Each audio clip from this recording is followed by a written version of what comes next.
This is Women Road Warriors with Shelley Johnson and Kathy Tuccaro. If you drive long haul, short haul, or heavy haul, they're here to empower and inspire women in the trades on tncradio.live. So gear down, sit back, and enjoy. Welcome to Women Road Warriors with Shelley Johnson and Kathy Tuccaro. Our show is designed to empower and inspire women in trucking, in the trades, and everywhere. I'm Shelley, and I'm Kathy. Today we have a very special guest with us, Lynda Maschek, who's a member of Real Women in Trucking and a former truck driver turned registered dietitian. Lynda works with women drivers who are trying to balance their career with their family and their health. As a certified diabetes educator, Lynda helps women drivers manage diabetes on the road and teaches them how to fit optimal nutrition and exercise into their on-the-go lives, which is extremely challenging. Recently, Lynda spoke at the She Trucking Expo on how to handle your hormones on the road, from PMS to menopause. Lynda believes your health is your wealth, especially in the trucking industry. I like that motto.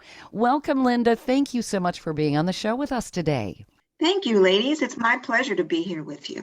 If you wanted to tell us a little bit about how you got started.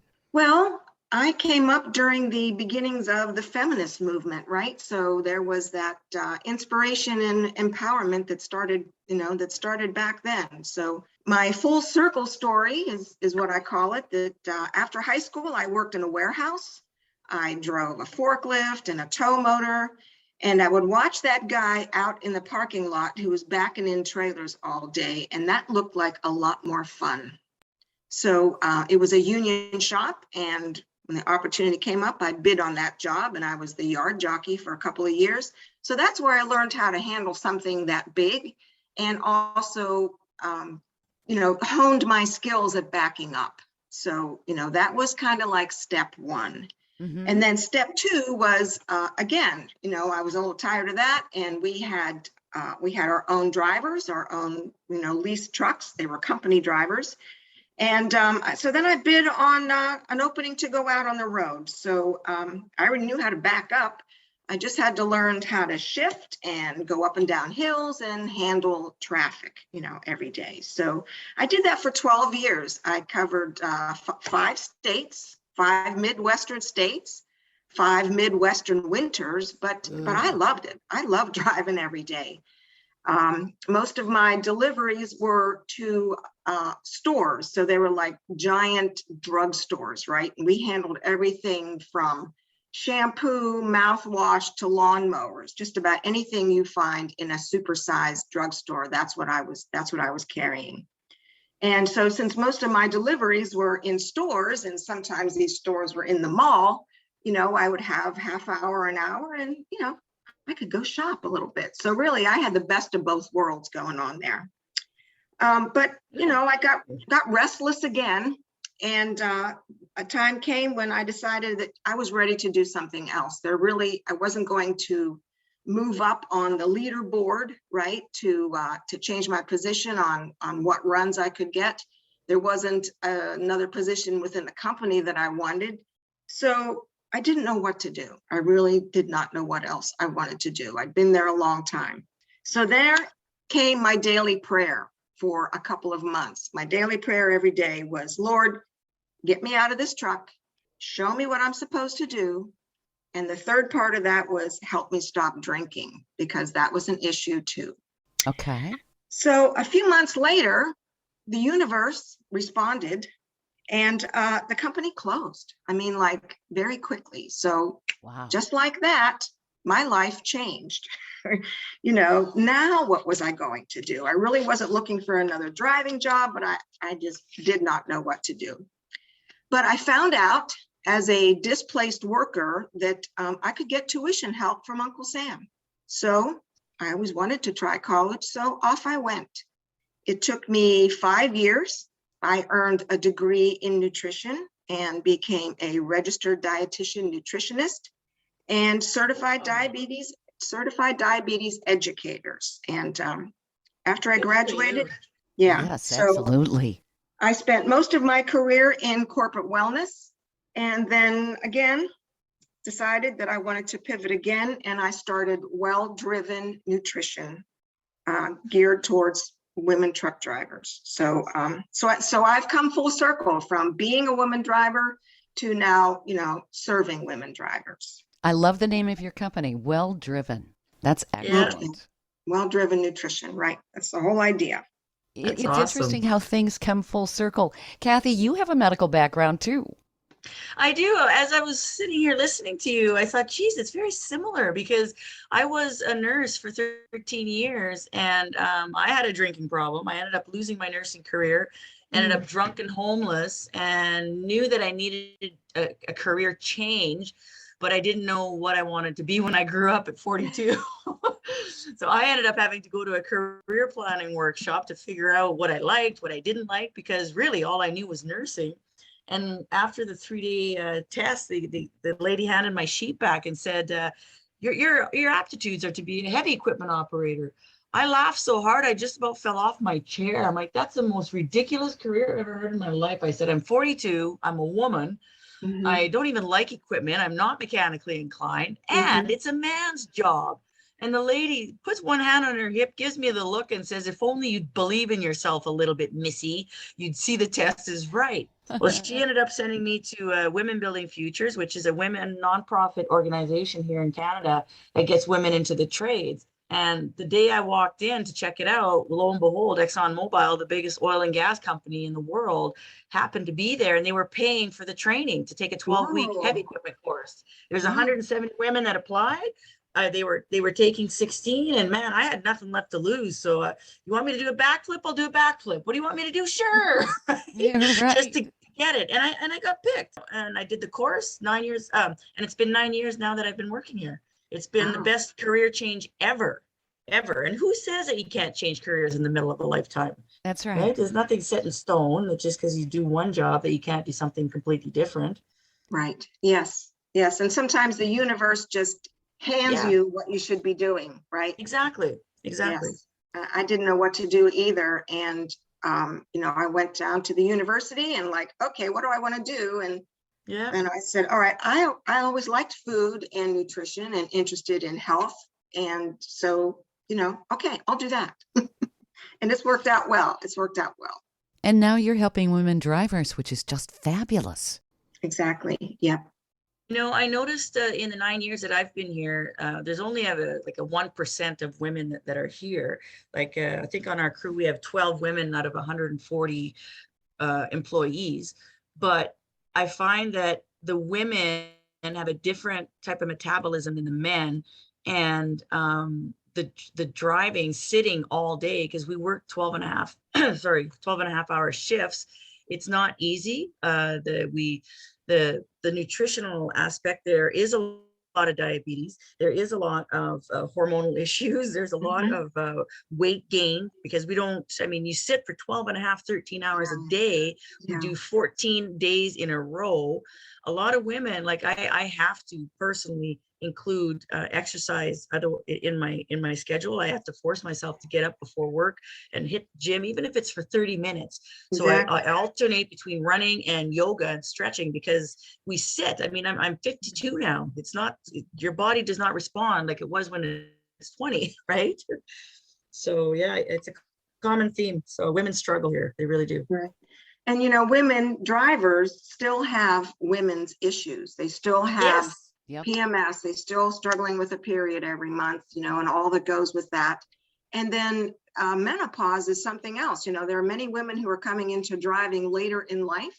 And so they're walking right into a new career and walking right into menopause. And I saw a statistic one time. I don't know exactly what it was. I don't remember numbers very well, but it was amazing how many women leave the workforce, women across the board, whether it's in industry or corporate life, leave the workforce because of menopause, because they just can't handle the menopause, symptoms. So, that's one of my driving, what's the word I want? I don't know.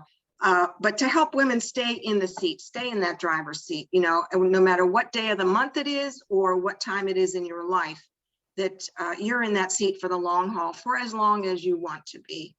So can you give me an example of that? Like, just because I might be using it myself, and like for all the women on my crew, how do you manage that? Is that like a diet change? Is that like, do you have to incorporate different things into your plan, or what? Yeah, well, it's what you hear for so many other conditions, right? It's just trying to reroute your hormones. My advice is always, as far as optimal nutrition goes, is to eat what Mother Earth gave us. The good Lord gave us what we need to eat. It's in the produce aisle. Right. Trying to stay away from the processed foods and sugars. A lot of the chemicals that are in preservatives and processed foods are hormone disruptors. So that's where your Really? hormones become I did not know that. What ones are Yes. considered hormone disruptors that people should stay away from? I couldn't tell you that right now off the top of my head, Mhm. but Yeah. my advice is just try, do your best to try to stay away from the fast food and restaurant food, Okay. and living close to the earth. Pastries and all that, right? Right, yes. Here, there's a And whole section in our lunchroom that's only pastries and goodies and cookies, oh and gosh, yeah, yeah, right. You need a Yeah. dietitian up there. we do. We You need so a do. dietitian up there. And back to your question, Kathy, is fiber. We typically think of fiber as helping our bowels, but it takes fiber to, it's kind of a long process here, but it takes fiber to readjust your gut so that you have that good gut bacteria going on. And it takes a good, healthy gut to balance your hormones as well. So having an unhealthy gut is also a hormone disruptor. Some of the foods that I recommend are the ones that stink when you cook them, the cruciferous vegetables like broccoli and cauliflower, Cabbage. cabbage, Yeah. right, Brussels sprouts, all of those, Brussels yeah. sprouts. Yuck. Yeah. I had a bad experience as a child with Brussels sprouts. Oh, did you? Yeah, Yes. that's unfortunate. That's unfortunate.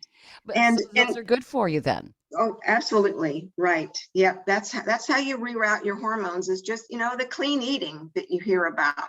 Just trying to stay away from processed foods. And it's so hard for women drivers to do this, right? Mhm. Because some of them can cook in their truck. Some of them have only refrigerators. Some of them just have a cooler. But that's how I work with them, is to, whatever their lifestyle is, whatever equipment or supplies that they have, just to try to help them stay out of the truck stops, stay out of the travel plazas, not eat that roller food, because it smells good, right? You walk in there and you smell fried chicken and hot dogs on the grill, and Yeah. it seems like it's comfort food, but it's not. It's working absolutely the opposite way. Oh, I was just gonna say, it's a mindset frame change that you have to do. Like up here, it's very easy because we have our kitchen camp, because I live in a camp, but we're so far up north, and all the food is provided and cooked, and all the lunches are like, we have a big lunchroom. But if you fall into the traditional play, if you walk in from work, you're tired, and you eat what the kitchen is cooking, well, it's usually the same, not the greatest choices.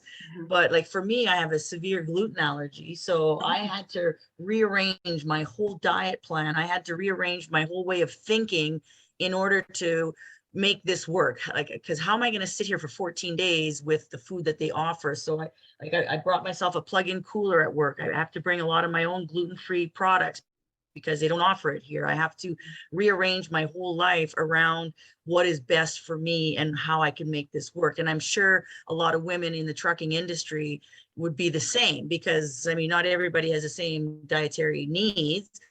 And I've been to those truck stops many a time, and I know what the kind of food that you're talking about.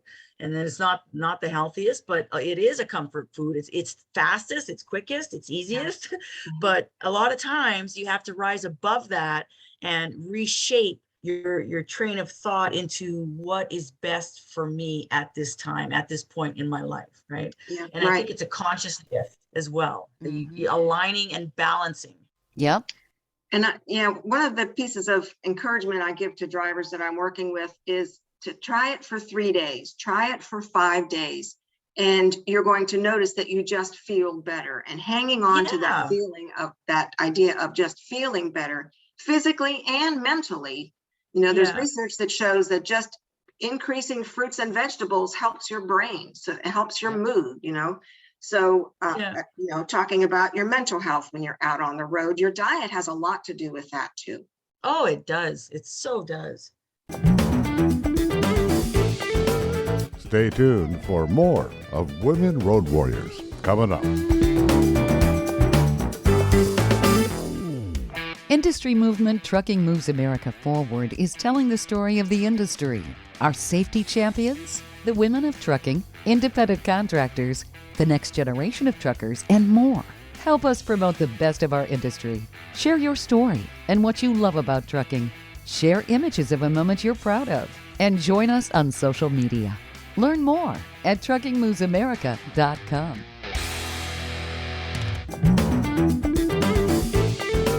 Welcome back to Women Road Warriors with Shelley Johnson and Kathy Tuccaro.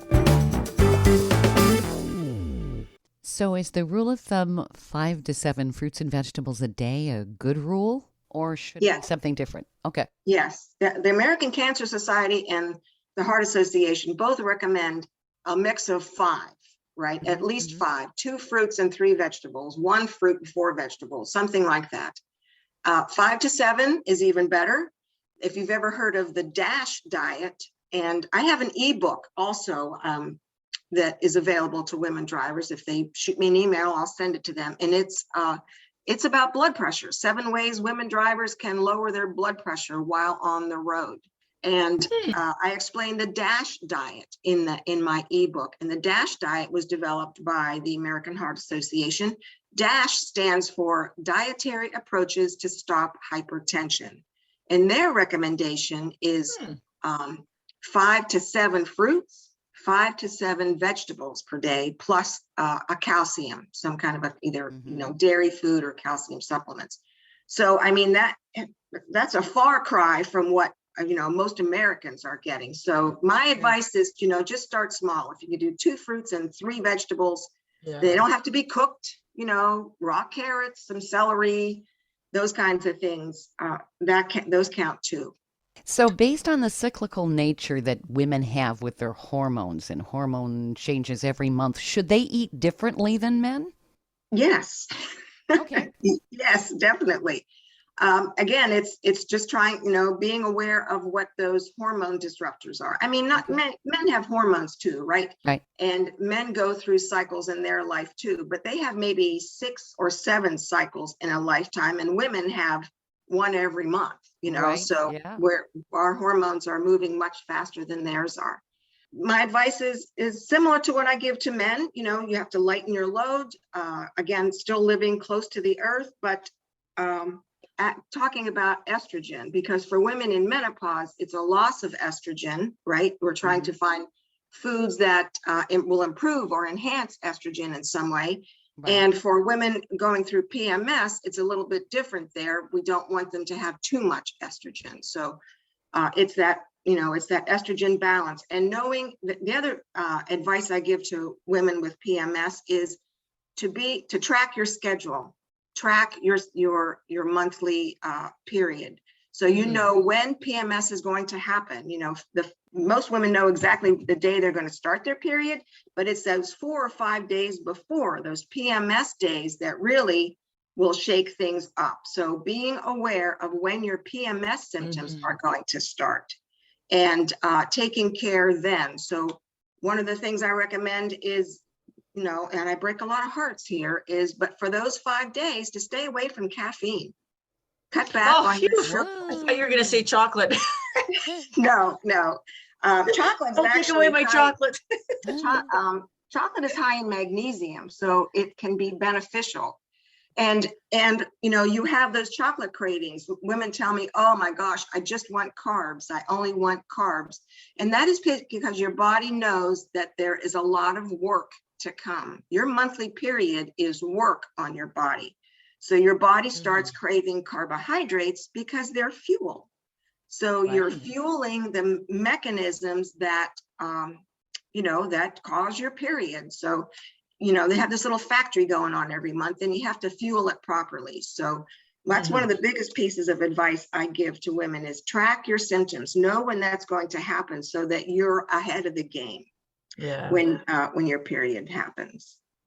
What are better foods to eat specifically so that people can feel better for PMS or any kind of hormone changes? Obviously, it depends on your age group and so forth. It's going to change as to what your dietary needs would be. I'm sticking with my chocolate. Chocolate is actually, with the flavonoids and stuff, it's terrific. It is good, yeah. And it's, the darker chocolate is good for your heart, but and just be mindful of they say to eat some chocolate every day. So like, they're talking like 2 Hershey Kisses, right? That's how much you should be eating every day. We can't eat the whole bag? No. But to answer your question, Shelley, eating real food, of course, and especially eating foods that are high in vitamin B. Vitamin B is essential for PMS, and vitamin B is a nutrient that has to come from food, not from a supplement. I don't knock supplements; they have a place in our diet, but especially vitamin B, it should come from real food. That's how the good Lord made us, to get our nutrients from food, not from a supplement. That makes sense. Because a lot of the supplements are synthetic and the body doesn't know what to do with it, right? Right. Yeah. So vitamin B foods, excuse me, and then some supplements that a woman might think about considering would be vitamin E. It helps with breast pain that happens, might happen every month. Mm-hmm. The trick with vitamin E is you got to take it all the time. Because if you miss a month, you're going to notice that the next month that the breast pain is back again. So vitamin E is helpful. Vitamin D for mental health. We used to think about vitamin D just for, it goes with calcium to prevent rickets, but vitamin D is becoming a more essential nutrient for our mental health and for your immune system as well, especially, with COVID going on, it became a vitamin of choice. Vitamin D3, it increases your energy too, which is interesting. Yeah, it does. And along with nutrition, women have to be sleeping. As I said, when we get to this point where, our period is beginning and that work is happening, you have to rest. Your body needs to rest. Your brains regenerate and repair during our sleep cycle. So you have to rest and be ready for those hormonal shifts. So I'm telling women all the time, turn your phone off, turn the lights off, go to sleep, whether you're in a bunk or you're at home, it doesn't matter. Turn that phone off and make sure that you're getting plenty of sleep, especially at this time, when you're having your period. And for women who are going through menopause, right? Sleep is difficult. Hot flashes, insomnia. So, I work with them to help them find ways to stay cool at nighttime, whether it's an extra fan in your bunk or finding some cooler fabrics for sheets and pillowcases. Those little tips and tricks, they make a difference to help a woman get a good night's sleep. Now, are there supplements that women can take for that? I know that a lot of women will talk about that, but is that helpful? Melatonin is one. Okay. Melatonin can be helpful, yeah. But again, it's similar, and I try not to talk about supplements too much because they're not regulated by our government, right? You can't always trust one supplement to another supplement. Sure. And sometimes they have side effects. Like a lot of women are crazy for the black cohosh, but it causes your blood pressure to drop. Ooh. So that is not a good thing. Side effects, can be devastating. So if you're thinking about supplements, talk to your doctor, talk to a pharmacist, do your research on them. You can give me a call and I can, help you along there with those too. But I try not to push the supplements just because there's some I don't say liabilities, but you just can't trust them. Sure. That makes sense. Now, you were talking about laying off the caffeine right before a menstrual cycle. I had heard that caffeine can actually aggravate menstrual cramps. What do women who deal with severe menstrual cramps? That's got to be terrible when you're on the road. Oh, yes, for sure. They do. And it's funny because that's what my doll was, or still is, back in the day, it was caffeine. And caffeine will help a headache, for people who have migraines. Caffeine either helps or hinders them. Right. It's all up to the individual. But for cramps, I recommend like some yoga stretches. There are yoga stretches that will help with just knowing what they are, so every month trying to, and we're not like doing calisthenics here. These are some easy stretches that a woman can do in her bunk, and you can all Google them if you want to. So making sure that you're doing some stretches, you have whatever it works for you, Tylenol or Advil, whatever helps you out. I think as a woman changes her diet, changes her lifestyle, the cramps will become less. We're never going to say that they go away, but we can certainly take the severity out of them so that you're not missing a day's work or turning down a load, or opportunity to drive further because your cramps are too bad. We don't want that to happen. Yeah, because some women can get such severe symptoms that they're incapacitated. Oh, yeah, right. Truly incapacitated. Yes. Mm-hmm. And then other women are just perfectly fine and, Mm-hmm. and don't understand how that happens. Yeah, right. Mm-hmm. Yeah, it's the individual. Same with metabolism. If you're talking about weight loss, I think you had Dr. Tillerman was his name on a recent podcast. Teitelbaum, right? Dr. Teitelbaum. Yeah, Teitelbaum. Yep. Yes, I heard him, and I was. A lot of the things he said to you are the same things that I'm saying to women drivers. And one of them is that your metabolism is like your fingerprint. Yeah. Everyone's metabolism is different. The keto diet might work for one person, not going to work for another one. And I agree with what he said is you have to go by what makes you feel best. If keto diet works for you, okay. A vegetarian diet works for you, okay. Weight Watchers, which is more balanced, you have to find what works for you. And then through the course of a life, which is what Kathy was relating to earlier, is what worked for you at 25 isn't going to work for you at 52. So that's right.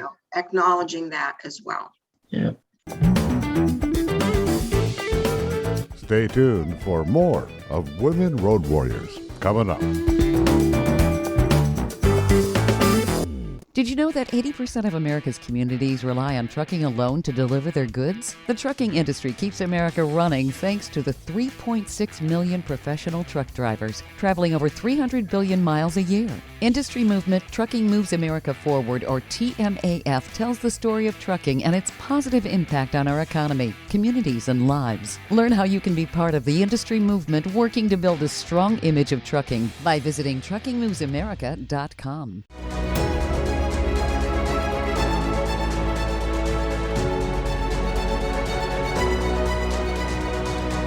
Kathy DeCaro is nothing short of amazing. She not only drives the world's biggest truck as a heavy equipment operator in northern Alberta, Canada. She's an international motivational speaker and the author of Dream Big, an autobiography about overcoming a lifetime of trauma and abuse that led to dreams of success. Kathy inspires people the world over to change their lives and improve their self-worth. Her book will change your life. She's passionate about personal growth and believes anyone can change their circumstances and overcome their obstacles if they believe in themselves. Her life will amaze you and seriously inspire you. Be sure to order a copy of her book, Dream Big, on Amazon.com.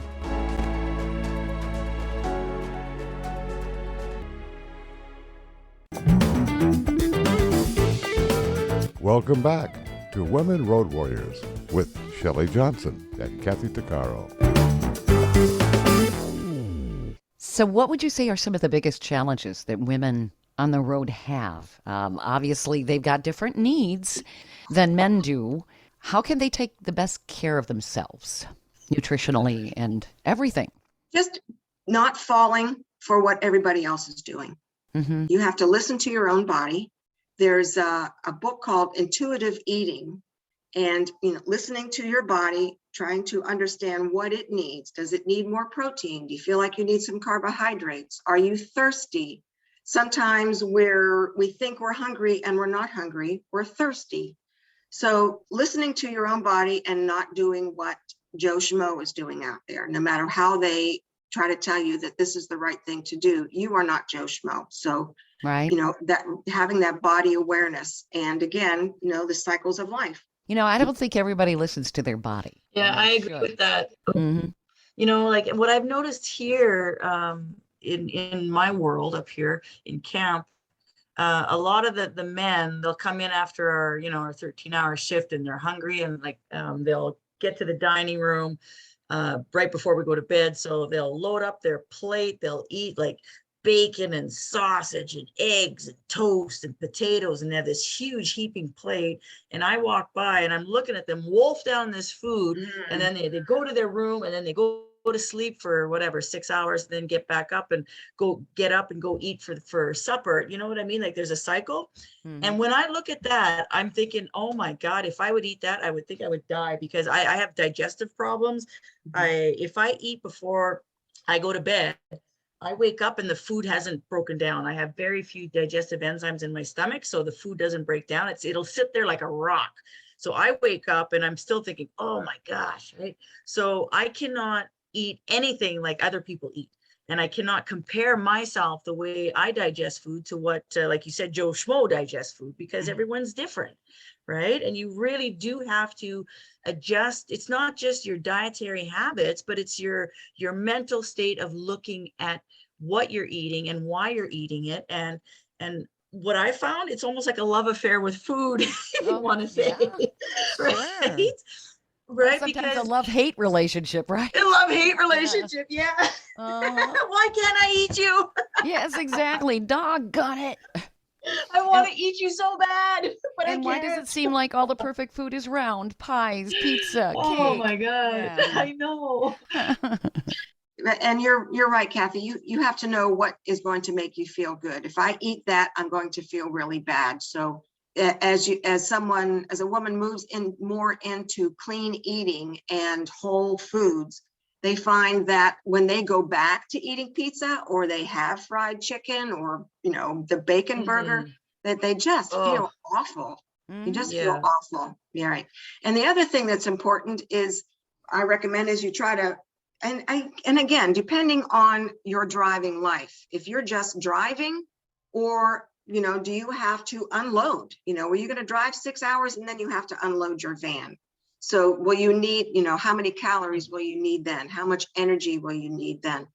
But typically, my rule of thumb is to front load your day with your calories. Try to get your calories early in your day and lighten your supper, so that when you do go to bed, you're going to sleep better. When we go to sleep at night, your brain is trying to make you go to sleep. But if you have a full belly, your brain then is trying to do two things, is trying to digest that food and let you go to sleep. So we end up tossing and turning there and not feeling, I know, like for me, how it works best is, like, when I wake up around 4 after the gym, I'll have a shake, a protein shake, and then whatever I eat, I bring with me in my work day. So I have like 12 and a half hours in my truck or my grader, whatever it is.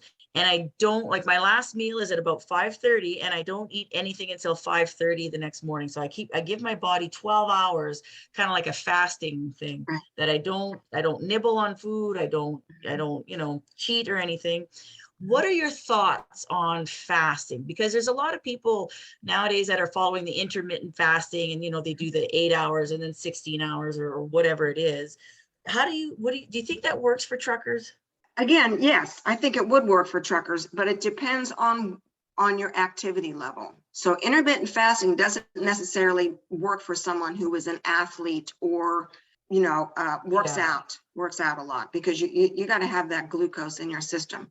But yes, intermittent fasting is very helpful for weight loss, for managing diabetes, just for your digestive system, because if you go 12 hours or 16 hours, the longer you can go without eating, your body starts to use fat for fuel rather than the toast or the protein shake, or something like that. It's not using glucose, it's using fat. So in a perfect world, depending again on what time your first meal is, waking up in the morning, if, just as an example, if you wake up at 6, but you don't eat until 10, then you've probably got that 16 hours, going on there. But the 8 hour window of food and 16 hours of fasting is the most effective and the most popular, but it depends on your lifestyle. But my encouragement for women is if you want to try intermittent fasting, just try backing up the clock. You know, if typically you eat at 7, then can you wait till 8? Can you wait till 9? Just trying to back it up a little bit gradually rather than starving themselves, you know, right off the bat. And then getting hangry. And getting hangry. God help us. Yes. If you're hangry and you have PMS, you could, you know, Ooh, that's probably move mountains. But yeah, but I am an advocate for intermittent fasting. Yes. Yeah. But, you know, and it isn't something that, you know, I mean, maybe it works for you 5 days a week, but not on the weekends. And that's okay. You know, give yourself some grace. Don't beat yourself up if you try something and you can't do it every day. Just, you know, do the best you can. Right. There's that 80-20 rule, you know, or 90-10 rule. If you're eating well 80% of the time and not so well 20% of the time, that's okay. It's still better than not eating well, you know, the opposite. So what does fasting do? Does it reset the body? It makes it more effective at using energy. Okay. Just more effective at using energy. And also you're giving your digestive system a break, right? So it's not constantly working. Back in the day, we were talking about, you know, small frequent meals throughout the day. And again, for some people, that is what works for them, especially people with IBS. The small frequent meals throughout the day works for them. But now I have the conversation with women, you know, what have you found that works for you? Do you do best with the small frequent meals, or, you know, can you go a long time without eating anything and still feel good? I know for me, it's definitely small frequent meals. Well, because of my gluten allergy that just started a couple years ago, I had to reassess my whole entire eating habits and lifestyle choices. And I also became dairy intolerant. Dairy is a big thing. And so now I eliminated meat, and now I'm vegan, and I do small frequent meals, and it helps me stabilize like while I'm operating equipment here at work. And it works best for my digestive issues. So, but some people it doesn't work, right? Some people need that the one solid one, and then they skip hours of eating. And I personally can't do that. It just doesn't work. So you really do have to find what works best for you, because we are all so completely different that, right, you have to really, and it's also a mindset too, and how you wish to view what you're doing and why you're doing things. Yes. And for many truck drivers, male and female, you know, they try to go just one meal, right? Eat one huge giant meal because you don't want to take the time to stop again. And I totally understand that. But my encouragement there is to still try to break it up somehow, you know, and also with intermittent fasting, it's not just the fact that you're not eating for so many hours. You still have to be aware of how many calories you're taking in and the quality of the food that you're consuming. That's correct. For IBS and things like that, conditions like that, is yogurt good? Would you recommend, you know, they talk about the probiotics and all of those things. Is that effective for gut health? Well, gut health can come from like what Kathy's doing. There's a book out called Fiber Fueled, Kathy, you might want to look into. And it is, it again is talking about your gut and your microbiome and keeping that healthy bacteria in your gut. So to answer your question, Shelley, yogurt works for some people, but yogurt isn't the only place where you're going to get those good live active cultures. Kombucha is a fermented tea, and I have not seen it in a travel plaza, but I see it in almost every grocery store right now. So kombucha is a great way to get those good health live cultures easily. The thing about kombucha is you have to keep it cold. Once it gets warm, the live active cultures will die off. It starts with the K, Kombucha, kombucha. I've seen that actually in stores, some health food stores, actually. I've seen that. Interesting. Does it taste good? It has, I don't want to say a vinegary taste, but that's kind of what the first bite is going to taste like. That, like the first swallow is going to be like, oh my gosh, what is this? But keep trying, keep trying. The second or third taste is going to be better. And then remember, there are different brands making different varieties. My favorite one is called Hum. I don't know if you can get it across the country, but kombucha is a power food. So it's very good for your gut. And also, don't try to drink it all at one time. I would say drink half a bottle one day, put it in the refrigerator, drink the other half of the bottle the next day. And should this be a daily? I don't know, daily, a couple times a week. Okay. A couple times a week, yes. Fermented foods are awesome for your gut bacteria and for settling things like IBS. Yep. So you can get fermented foods, pickles that have not been cooked, like Clausen pickles are a fermented food. Sauerkraut also, again, as long as it's not cooked, because if they cook it in the can, then it's losing its live active cultures. And yogurt, yogurt works. Kefir also, so kefir, Kefir, comes like in a bottle near where you get yogurt, has many, many more live active cultures than yogurt will have if you can tolerate dairy. Okay. Yeah. And a lot of people can't. I think that they're lactose intolerant or they actually have a dairy allergy. That dairy allergy, right. And I can relate. I had a ton of food allergies as a child. I still have some sensitivity to dairy products. I have to be careful how much I eat, but I listen to my body. Soy is a real problem for me. I was is it? At the age of 14, I was admitted to the hospital on a suspected appendicitis, and it was actually soy. No kidding. Yes. Yeah. And soy is one of the things I recommend for women in menopause, whether it's soy milk or tofu or edamame, something like that, for menopausal women is helpful. But if you can't take it, you can't take it. Well, it depends on the form of soy. If it's soy lecithin, it's all right. But if it's soy flour, oh boy, not at all. Oh boy. Yeah. Yeah. So I totally understand reading ingredients. I've been doing that since I was a child, in here. What's in there, right? Yes. I worked with a driver one time who she and her doctor could not get her thyroid balanced, right? They were juggling medications and it just wasn't working. And so then she found out she had a soy allergy and she started reading ingredients. And all of a sudden her thyroid numbers just balanced out. So that is one thing that she didn't realize and the doctor didn't realize, is that for some people, soy interferes with thyroid medications. Interesting. So, Interesting.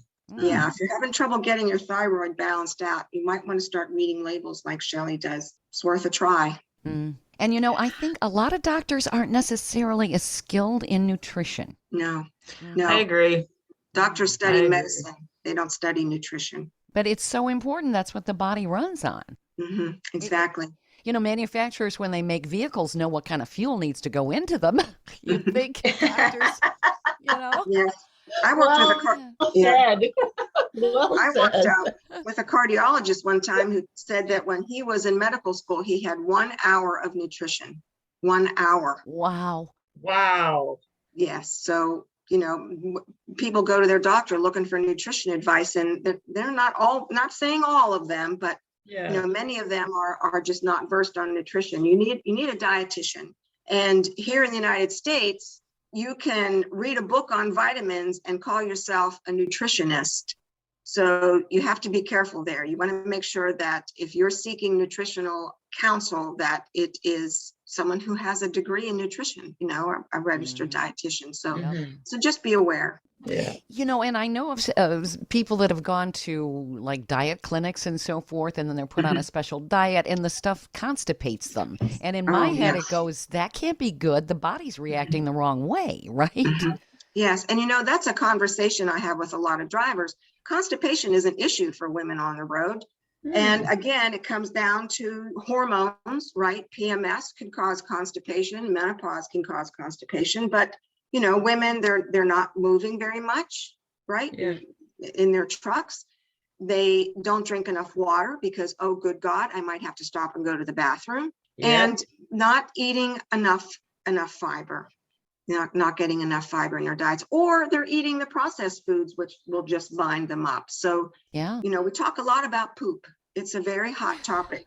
in my counseling sessions. And it should be, we should all be talking about that. I think there's actually a commercial out now that is addressing, that women go to the bathroom. It's just part of life. Yeah, we don't talk about it, but women are very quick to talk about their periods, but not so quick to talk about their bowel habits. And it really should be a more regular part of conversation. Mm-hmm. Yeah.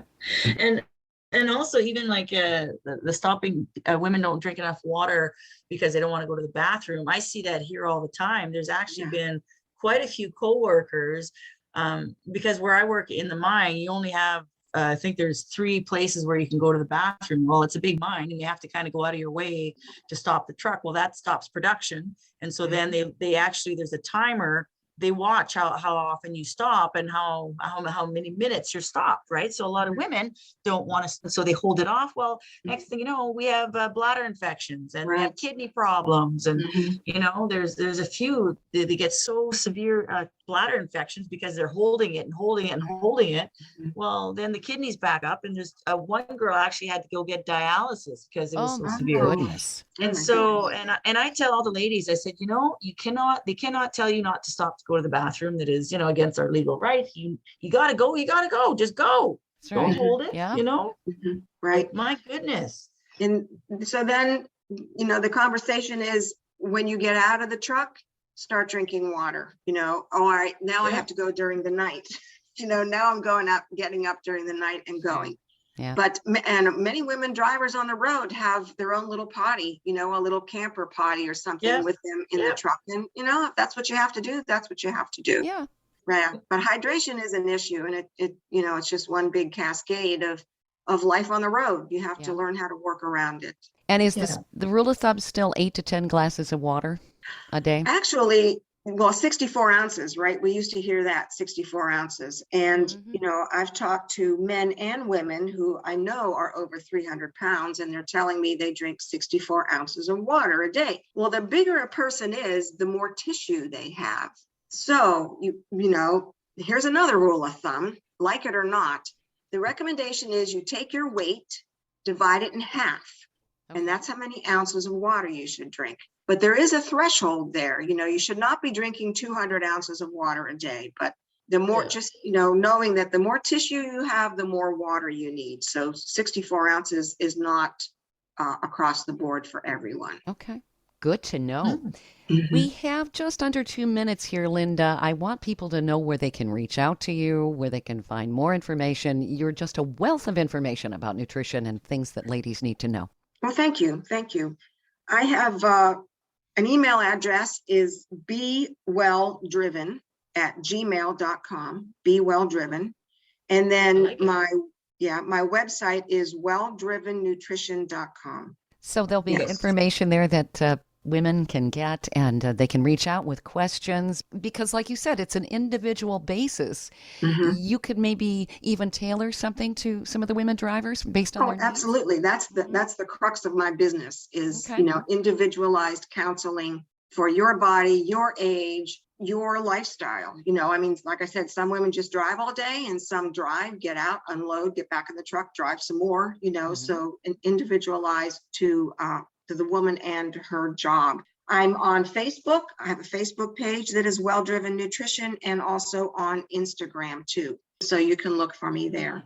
And I have an ebook, and it's the 7 ways that women truck drivers can lower their blood pressure. And really, the advice that's in the blood pressure book, it goes across the board for so many other conditions as well. So it's worth having and reading, and it's free if you just email me. Excellent.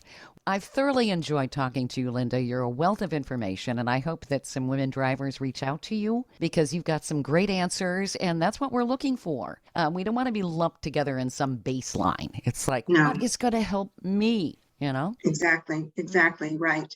And I just want to thank you, ladies, both of you. The reason that your shows are so successful here is you just have this aura of love and kindness and integrity, It just comes through for the interviewer, for the interviewee, and for all the drivers that you serve. It certainly is a pleasure. I've enjoyed listening to the recorded podcast that you have, but definitely love is first place. You love what you do, and you love who you serve. So thank you for that. Thank you, Oh, Lynda, thank for that you. wonderful compliment. And yes, we're here to help, and we love our drivers, and we want to help wherever we can. Right. And I want to give one more little detail about Shelley that you all probably don't know. She is a supersonic typist. Because I heard her typing before we started the show here, and she has the fastest fingers in the U.S. Oh, thank you. Shelley rocks in every way. She does. Yes. Well, Yes. thank you. I appreciate that very She can much. get it done for sure. Get her done. Like Yo-Yo says, get her done. Yeah. Thank you, Lynda. It's been a pleasure Yeah. having you on the show here. Thank you. Thank you. Yeah, Pleasure thank getting to you. know both of you. And thank you for all you do for our women drivers. You've been listening to Women Road Warriors with Shelley Johnson and Kathy Tuccaro. If you want to be a guest on the show or have a topic or feedback, email us at info@tncradio.live.